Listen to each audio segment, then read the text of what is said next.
This is Jim, and that is Kyle, and we are Crimson Tide. Today we have a very interesting topic to discuss, and that topic would be technology. Yeah, I figured we'd address the big red elephant in the room, and I don't mean me. Yes, we do have elephants. Anyway, yeah. So we're going to be talking about a lot of interesting things in regards to the world of technology, the pros, the cons. Yeah, we'll just say that there's a lot of different angles to look at the world of technology, Kyle. And for the sake of transparency, I'm 30 years old now. When I first got started in tech, I was about 13, 14 years old, and I started out in the piracy scene, downloading movies and such like that. And for me, tech had always been an escape. I could just lose myself in it, and if I was going through something, if something was going on at home, it kind of took a back seat, and I was able to focus on tech. And it's crazy because that's how I ended up meeting you. That is very true. Both Kyle and I did work, well, I would say work and play in the world of technology way back in the day. And it was all good and fine. And, it was really a good time. We had a chance to meet an awful lot of really nice people. But at the same time, I'd have to say that we maybe met a couple that weren't so nice. But yeah, the world of technology, back when we first met, it was an excellent way to escape reality. And you would just basically lose yourself in a technical world where you are looking at, many different file sharing programs and, chit chatting back and forth. And, it was really cool. But at the same time, it took us away from things that we should have been doing, maybe. And in my situation, especially, I was actually recovering at one point in time from neck surgery, and so I was not able to do an awful lot of anything except use my brain. And believe me, it's very hard to use a brain like this. But I did it, and by doing that, it allowed myself the opportunity to heal. But a lot of people use technology to escape, and that can be very dangerous. And once again, I might be viewed as a bit of a hypocrite because I'm always doing tech related things. I haven't changed much since I was 13 or 14. And in terms of my tech, prowess, how much I do with tech, I've changed a lot in other ways though. But I'll be the first to admit, you know, technology, as amazing as it is, especially the world of IT, I find that it's also our Achilles heel because what I've been noticing more and more over the years is that the more we get attached to technology, the more we detach from ourselves and from others. That's true. And like people in my friend circle joke about how like what we would do in a zombie apocalypse. This might hurt some people's feelings, but I always look around and say we're already there. We're already in the zombie apocalypse. Look at how people are walking around attached to their phones. They go crazy if they don't have their phone with them for 5, 10 minutes out of the day. Exactly. And there's even videos online of people walking into like falling into subway substations because they're staring in their phone and can't see where they're going. You have Right. people you have people causing multi-car collisions and life-threatening wrecks because they're staring at their phones and texting instead of driving. And and then don't get me started on how so many parents will just give children electronics so they don't bother them. I mean, don't get me wrong. A little bit of that is okay. Give it to them as an incentive. Make them earn that. Give it to them for a few hours a day. but they need to have interaction outside of that. Exactly. Especially when we're young, that's when we're learning how to be social. That's when we're learning how to make friends, how to deal with others, how to be in public. And when you glue your children to technology, they lose out on that social interaction, and it can cause antisocial tendencies and a lot of other things down the road. That is very true. And folks, keep in the back your mind. I well, this this is kind of hard for me to say because I know people personally that do this. And that is if their child is out of control or their child is having a difficult day or whatever the case is, or if mom and dad are having a bad day. You know what? Hey, here's an idea. Let's just flip out the old iPad and let the kids lose themselves in it. I'm sorry, but that's not the way to parent a child. It isn't. And the thing, and I look back and of course, I'm the old fart on the screen. And so, that's that being the case. I look back on the days when Atari did not exist. I look back on the days where, my God, if you found somebody that had an actual game of Pong, it was, mind blowing. And we did not take these games and blah, blah, blah, and allow our kids to play them just to get them off our backs. I mean, these were things that at least my parents and many other parents, used as a reward. Okay, this wasn't about here, take the computer and shut up. This is about, hey, you know what? If you did a good job weeding the garden or shoveling the snow or whatever the case is, you are rewarded by a half an hour to maybe an hour of video games. That was a reward. It was something to work for. And now it's a pacifying agent. And in my mind, that just doesn't make sense. Well, I can offer a potential causality for that, Okay. possibly. Have you noticed how, as we advance in time, society has more and more to say about how you discipline your children? Right. Like when I was a kid, you talk back, you get the switch, You bet. you get spanked, you get your ass whooped, for the lack of a better term. It's true. But now they say, well, if you hit your kids, you're abusing them. You're teaching them abusive behavioral patterns, right? Well, what's the natural progression from that? If you can't discipline your children without society basically shunning you or labeling you as abusive, what other alternative is there? Oh, well, I can just give them something to do so that they're not here with me right now. So I don't have to think about discipline. Right. And Because that's sad. That's sad. It's like we as parents, we as role models for the future generations need to be looking at parenting. yeah, I'm not gonna lie. If I ever have children, I'm gonna beat the shit out of my children. I'm gonna I'm gonna teach them respect. I'm gonna teach them honesty. I'm gonna teach Right. them the value of a dollar. I'm gonna teach them not to take things for granted. I'm gonna instill in them the principles that were instilled in me. And I'm not Exactly. gonna care what society says about that. Well, that's when, human resources and social services and all these characters step into the picture and start going, "Hey, you can't do that to your kid. That's, that's abusive or that's not the way we do it anymore."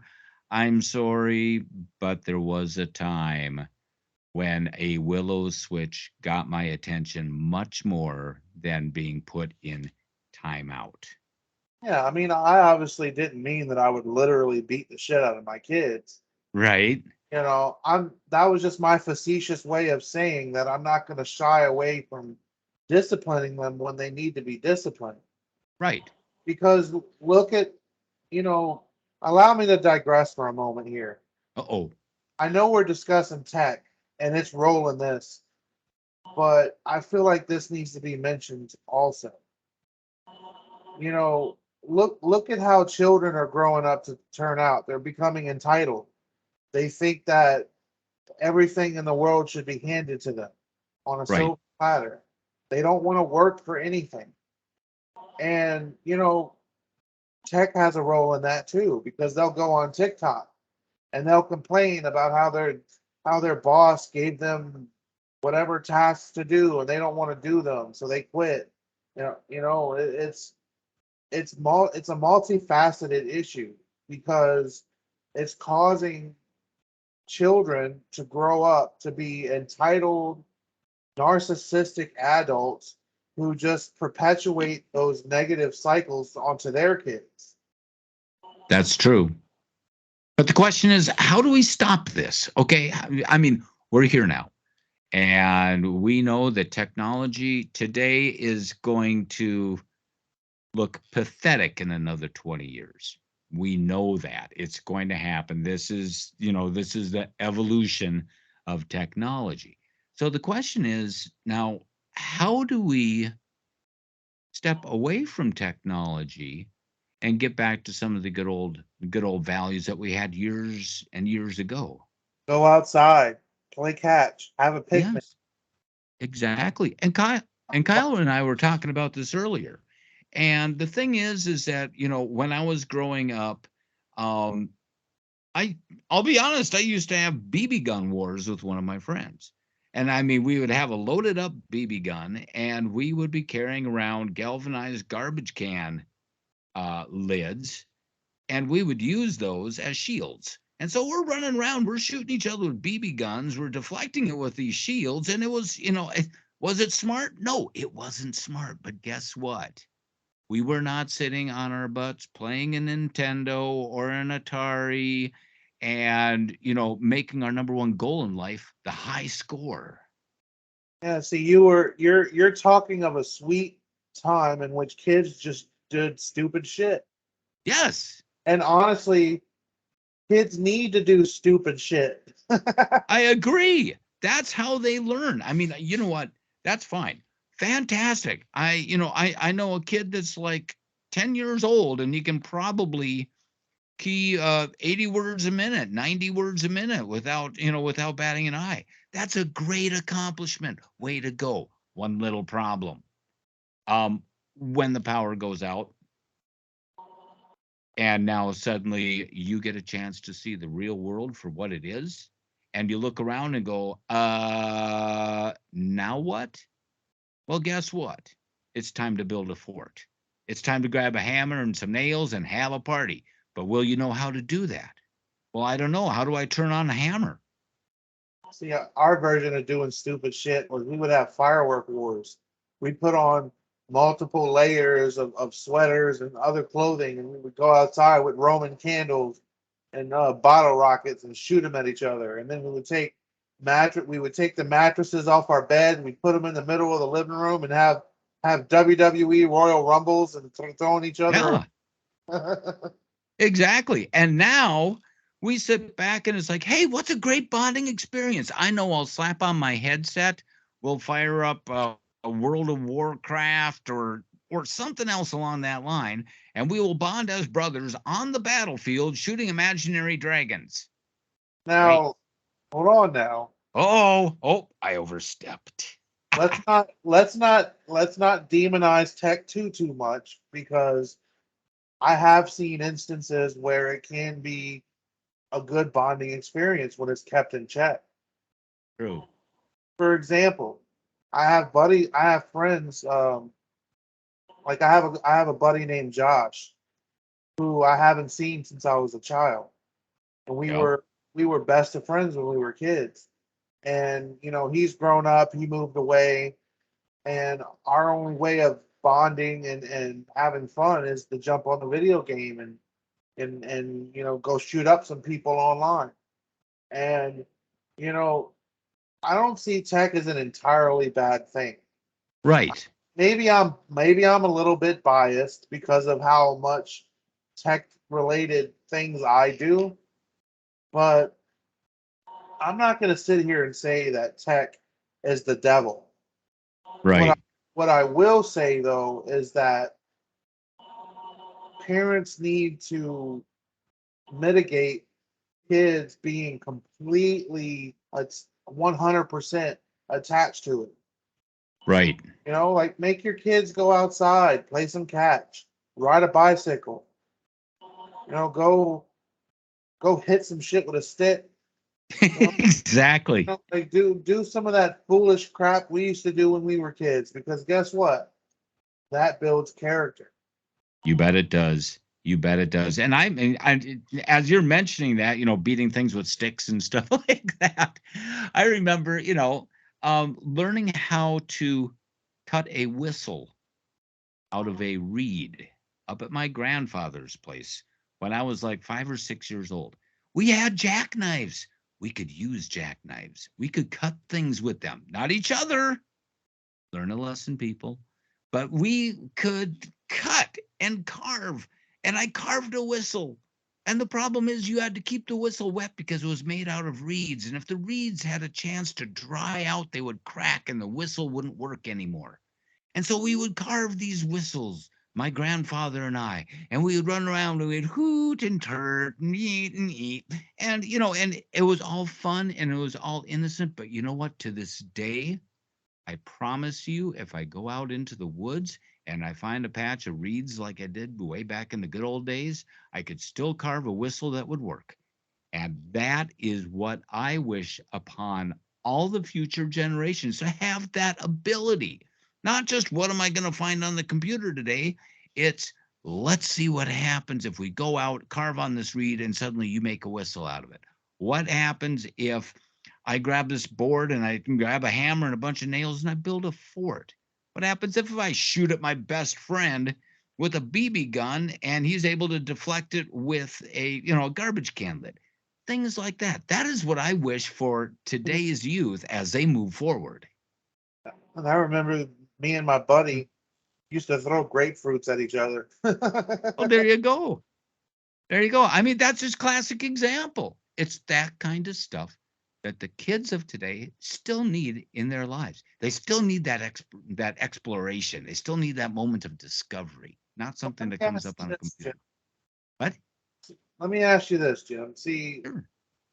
as you know, I kind of had a little bit of an advantage in certain areas with tech because I grew up at a time where computers were starting to catch on. You know, Right. I was born around the time where computers were becoming the big thing. And throughout my childhood, you know, video game consoles and home computers and fast internet, all these things became more and more prevalent. Right. Now, and I guess that's why for me it was natural to go into the tech field because I grew up with it. Right. But I think I think it would be interesting for some of our audience to know what it was like before that. Because Hmm. because I mean, look at me. I was born in 1992. Computers were already a thing by then. Right. But you were born a little bit before that. So you got to see the world before computers and the world after computers. Right. And I've got to give you all an example of one of the things that I remember when I was growing up. And this was cutting edge technology, people. This was uh, unlike anything anyone had ever seen before. And what was that one thing? It was a red LED Texas Instruments calculator. Oh my God. My sister and my grandpa, okay? This guy wasn't tech savvy. I mean, if you would have showed him a computer like this today, he would have fallen over because there's no way he would have been able to wrap his head around it. It was just not even possible.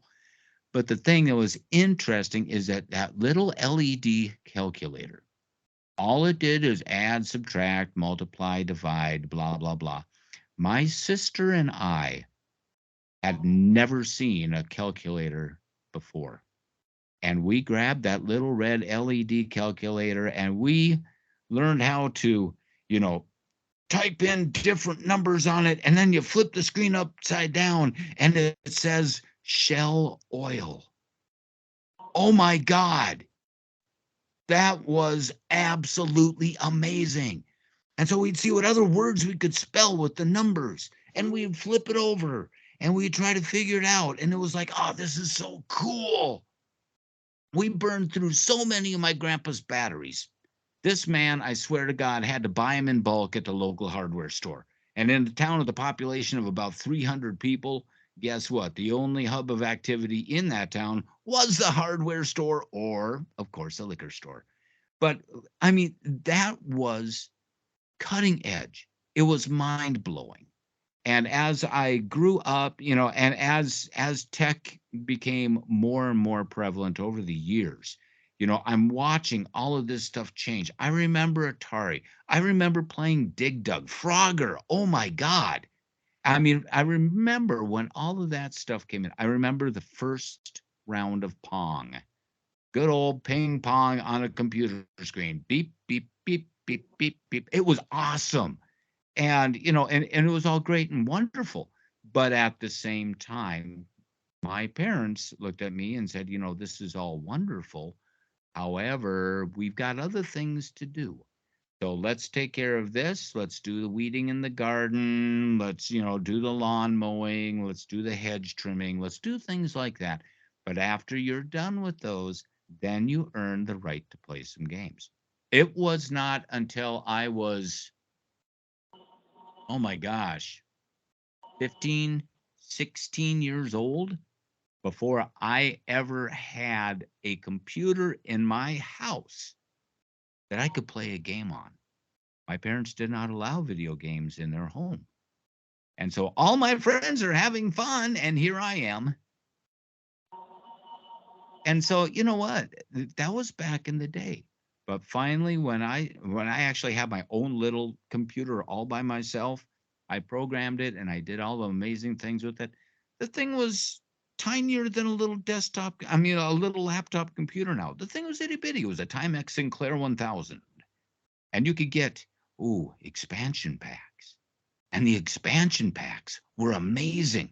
You could increase it from 32K to 64K of memory. It was mind blowing. It's like, oh my God. And this right here, I could take over the world. And there was no way in heck that was even a possibility. But I mean, remembering sitting down behind the keyboard of a Commodore 64. Wow. And then the different Apple products and playing oh good grief, what was that called? Oregon Trail. Oh, that was a mind-blowing game in and of itself. I remember kids signing up at the computer lab at school when we first got computers. I remember kids signing up so they could only have a half an hour on the computer, but there were like 5 or 6 computers, and every one of them was booked solid.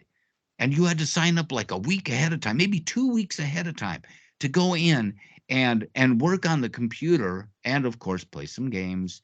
But that was just so awesome. And we would do that, and it was interesting because then for a while I kind of stepped away from that. I went on to college. I did some other things. And by the way, when I went to college, I did not sit down at a computer monitor doing stuff. I went to college, and my group, the group that I was working with, the class that I was in, had the opportunity to actually work on a microprocessor. That microprocessor had a heat dissipation problem. So all of the heat in that microprocessor when it would get to being overclocked or it'd really be working hard, all of that heat that would generate inside that microprocessor would cause it to burn right through the motherboard. Smoke it, poof, done. And we had the company that designed this microprocessor say, hey, how are we going to work with this? And that's when my classmates and I, and of course the instructors, I got to give them credit. No, I'm not going to mention their names. Anyway, all of these folks got together and we decided that we were going to put a heat sink on top of that microprocessor. Awesome. Heat sink is going to draw some of the heat away and maybe it won't fall through the motherboard. But then we did something else. We put a small DC fan to blow air, force air through the heat sink. Fabulous. Guess what the name of the company was that we were doing this for? That would be a little company called Intel. This was the first version of a Intel microprocessor. It was the Intel Pentium, to be exact. And this happened in 1994. I remember the Pentiums, There you you know, go. and the only reason I remember the Pentiums is because, when I was 13, 14, Jim will tell you this. I used to go and find computers on the side of the road and take them apart, build Frankenpooters out of them. And Yep. that was the good old days for me, like building computers, stripping them down. I must have at one point in my life, I must have had like 15 computers in my room. It would drive my mom insane. I had a big toolbox in my closet full of Craftsman, of course. yeah, it actually was a Craftsman, and it was full of like power supply units. It was full of little boxes of hard drives and RAM stick modules and Yep. all that crap, man. Like I was big into that, and that got me to the where I am now, where I have a custom BC that I built, a server that I built that I got and put together. I'm heavy into tech. I am not gonna sit here and on a high horse and say those little whippersnappers and their technical little Hey, doohickeys. hey, hey, hey, hey. Now you're getting personal. Young pups. But I'm just saying, like, you know, I'm still very much in the tech world, and honestly, one would argue that maybe I'm a little too into it sometimes. But I was saying all that to kind of put the point across to where, like, what he was talking about, the early '90s. I was born in the early '90s, so I got to see computers and technology start to run the world at an early age. By the Yep. by the time I was old enough to read a novel in the library, computers were already everywhere. They were completely and utterly ubiquitous. You could not go anywhere without seeing computers. And Right. and now you have computers that are, this big. You have computers in cars, you have computers everywhere. Look at your phone. Hell, yeah. I mean, this phone alone, I have a fold I have a Fold 3. Okay. And this phone alone is more powerful than the computers I had as a kid. Oh, no kidding. No kidding. And that, and I've got to laugh a little bit because as long as we're on the subject of technology, all of you geeks out there, myself included, and Kyle, and well, just about everybody that's watching this, thing is, as we get older, we have basically grown up in the age of technology. Um, I have my parents, and my mom is 80 years old, and my dad is 87 years old. And okay, word to the wise. Anybody out there that wants to buy their parents a cell phone for Christmas, you might want to hesitate on that because unless they live in your basement or unless you live in theirs, guess what? The time is going to come when they are not going to know what the heck is going on with their phone and they will be looking to you for help and support. And it can get to be very long and drawn out. Mom, turn on your camera so I can see what the problem is with the smart TV. But how do I turn the camera on? Exactly. Well, I have this great big thing in the middle of my picture and I can't get rid of it. Okay. Um, turn on the camera on the phone. Okay, camera's on. Yes, mom. I realize the camera is on, but I can see your face. I'm not looking at your face. I don't want to look at your face. Sorry, nothing meant by it, but I don't want to look at your face right now. I want to look at the TV and see what it says. And then they turn the phone around instead of switching the. Yes, yes. And it's like, okay, great. That's fine. That's fabulous. It's wonderful. However, that is not what I am looking for here. And so now mom is like, well, you've got this smart TV and we have it hooked up to a satellite and we don't know what's going on with this and that. And we don't know what to do. And I said, well, okay, turn off the TV, turn on the TV, turn off the satellite, turn it back on again. Well, the problem is still there. Okay, which remote are you using? What do you mean? Which remote are you using? Well, I'm using the one for the satellite, of course. Mom, the problem is not that. No, she was using the one for the TV. My bad. She's using the one for the TV. Oh, okay. Where's the one for the satellite? I don't know. Is there one? Okay, I think we've discovered the problem. She searches around for the next 10 minutes and finally finds the remote for the satellite. And then she pushes one little button, like I told her to, is just tap on the home button, and everything will be fine. Okay, people, please understand that by the time this process was done, it took 38 minutes to do this. So when you're thinking about technology for someone that is older, yeah, older than me. Yes, I know. Older, as in like in their 70s or 80s, number one, you need to express an awful lot of patience. Number one is patience. Number two, you need to get your head examined because when it comes to introducing new technology to somebody that is up in age, I wish you luck because you're going to be in for a heck of a ride. Hey Jim, are you familiar with the tech singularity? The who to what to where to? The tech singularity. The tech singularity. I don't believe I am. Enlighten me. Well, some of you out there who remember the YouTube scare in the early 2000s might know what I'm talking about. And in terms of YouTube, they were scared of the singularity, which the singularity was the point at which there was more bots and more artificial intelligence on their app than actual people. Oh, And in, okay.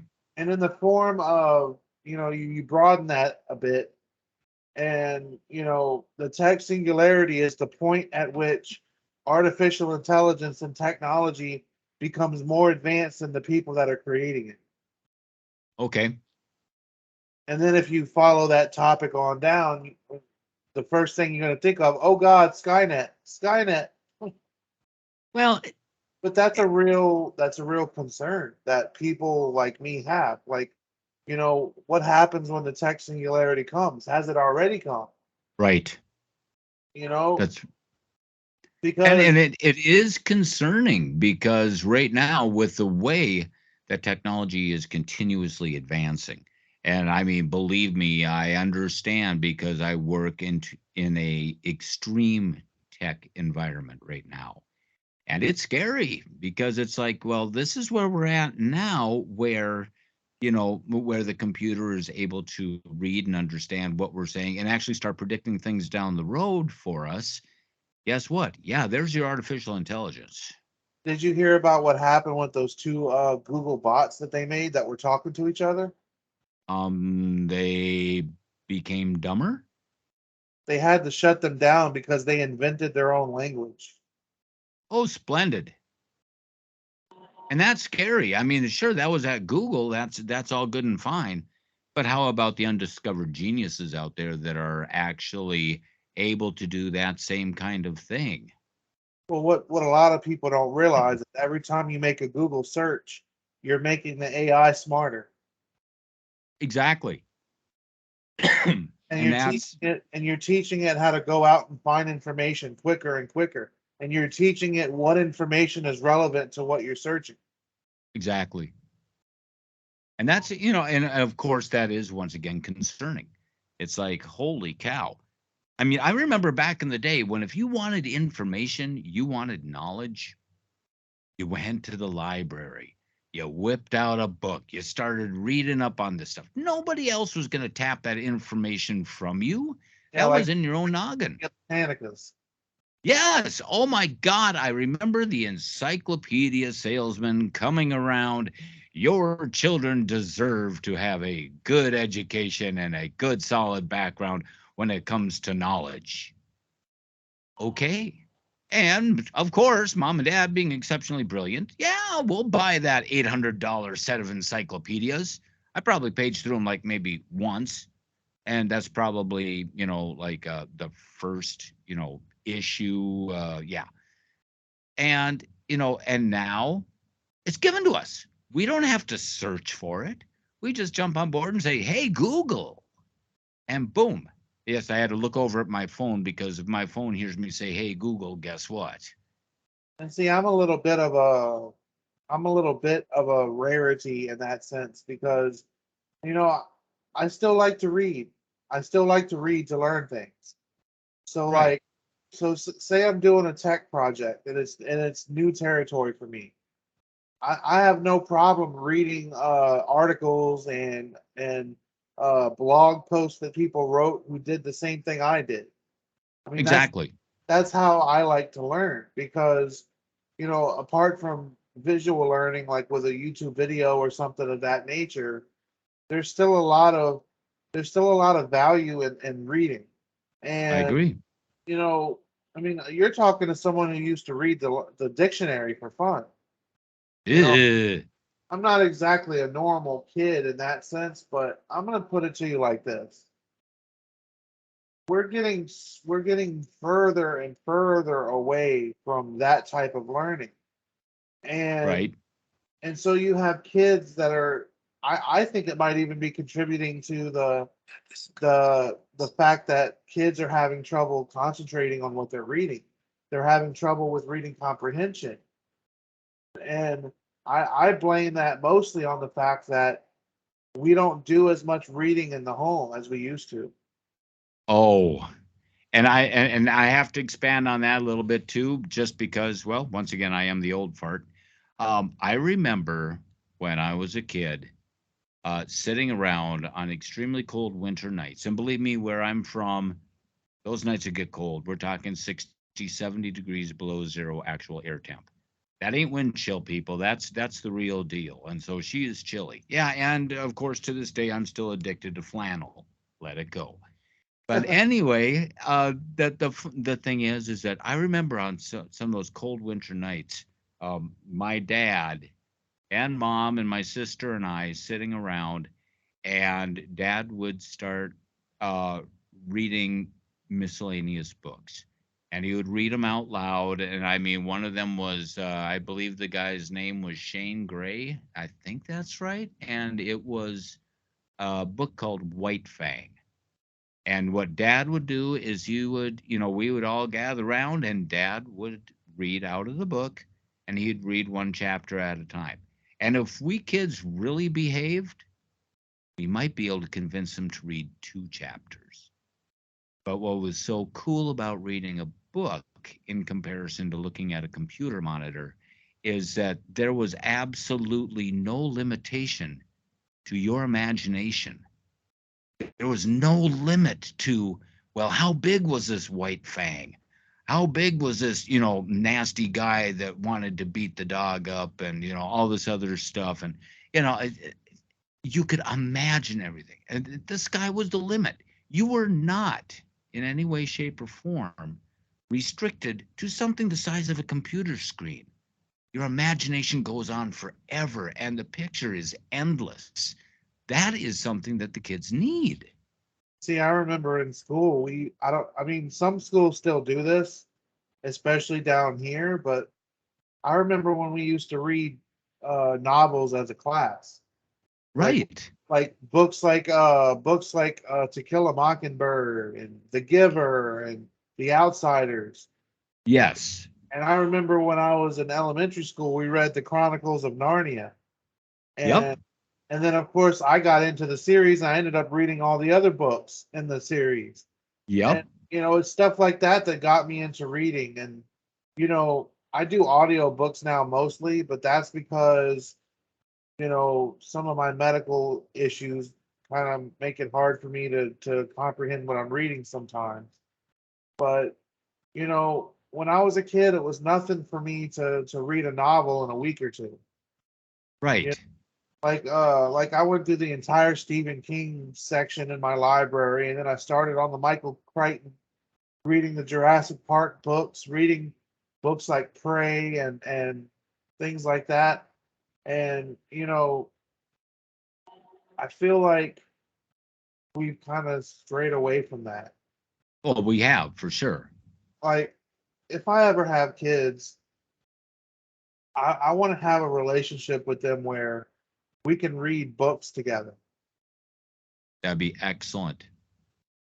Because, as much as I love technology and as much as I appreciate it, I feel like a big part of why so many people are unhappy in their lives, and the reason so many kids are having so many problems in school, is because we're taking the human interaction away from them and we're teaching them how to interact with machines instead. And of course, machines lack empathy, machines lack human emotion. Right. So if you allow your child to grow up being attached to a phone or an iPad or a computer, if you overdo it, needed skills like social skills and reading comprehension skills and you know especially with social skills, how to make friends, how to speak to other people, how to behave in public, those areas are going to suffer, and then you're going to end up with a child that would rather get on the computer all day long than go outside and play with his friends. You'll end That's up true. you'll end up with kids that are entitled and, oh, I have the iPhone 15, I want the 16 now. You'll end up with people that are just so entitled and are chasing the new thing all the time. And you know, things that used to bring enjoyment to so many people, like reading and playing outside and go out throwing a football, throwing a baseball, going to a football game or a baseball game. Things like that are becoming less and less prevalent, and it sucks to see that because when I was a kid, even with all the tech stuff I did, Right. it was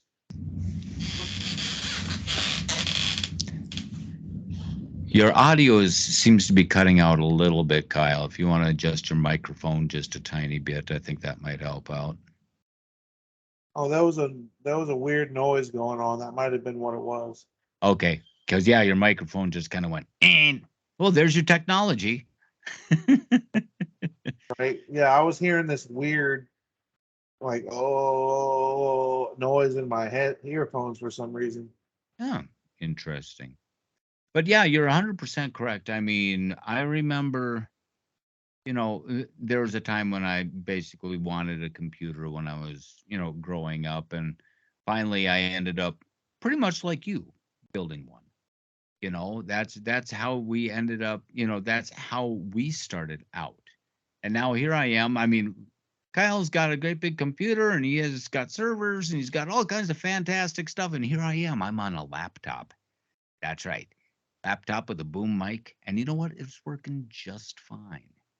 But the interesting thing is that, another thing that kids need to understand as they move forward in the world of technology is that the world of technology owes them absolutely nothing.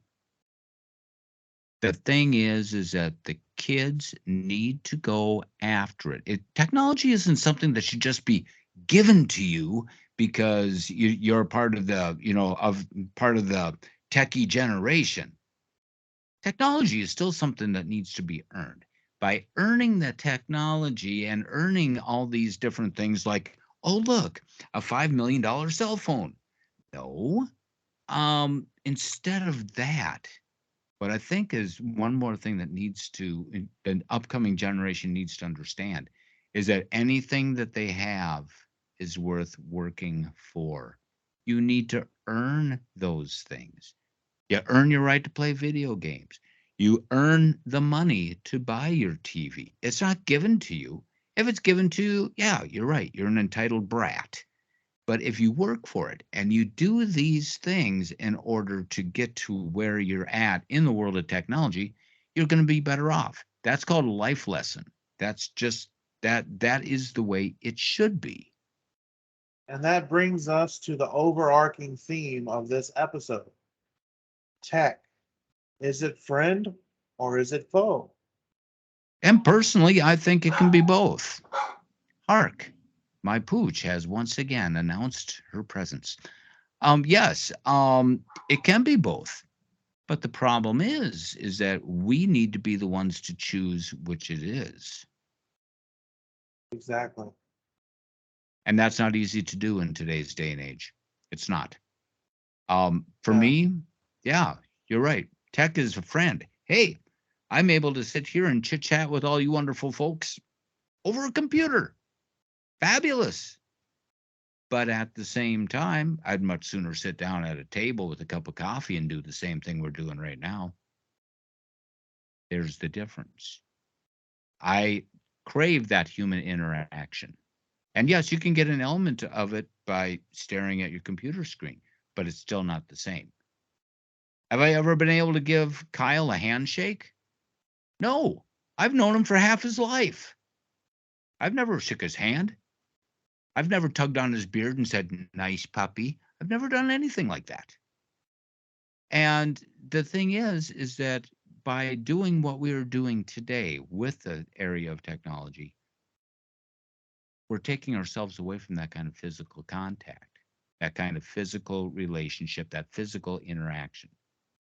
One of the worst things I saw, friend or foe? Well, I remember this little thing called the coronavirus.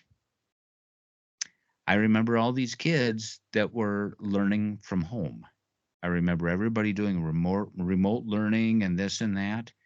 And the thing that's interesting to me, and I'll try to keep this really short, but it's something for you to think about.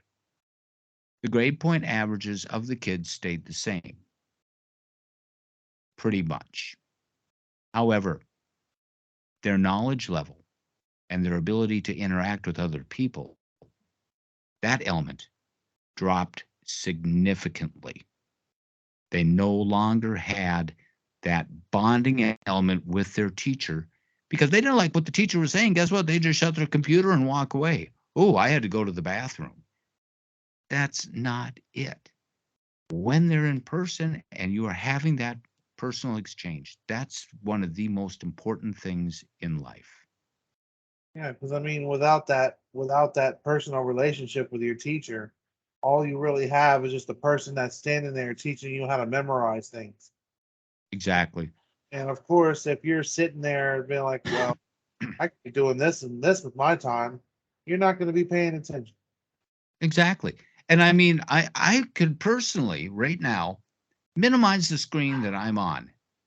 And all I would have to do is minimize that screen and click, and I could be playing Mario Brothers or Duck Hunt just like that. Piece of cake. But you know what? I would not have this kind, I wouldn't have that human interaction. But yeah, I could be doing all these other things instead of talking to Kyle and talking to everyone here. But the thing is that I choose to interact. And that's something that we all need to remember that is very important. We need to interact with each other, not through a computer, not through a damn cell phone, but one on one. Sit down, pour yourself a cup of coffee. Let's do a little catch up. Yeah, I mean, with the tech explosion, you've also had an explosion in people who only care about tech.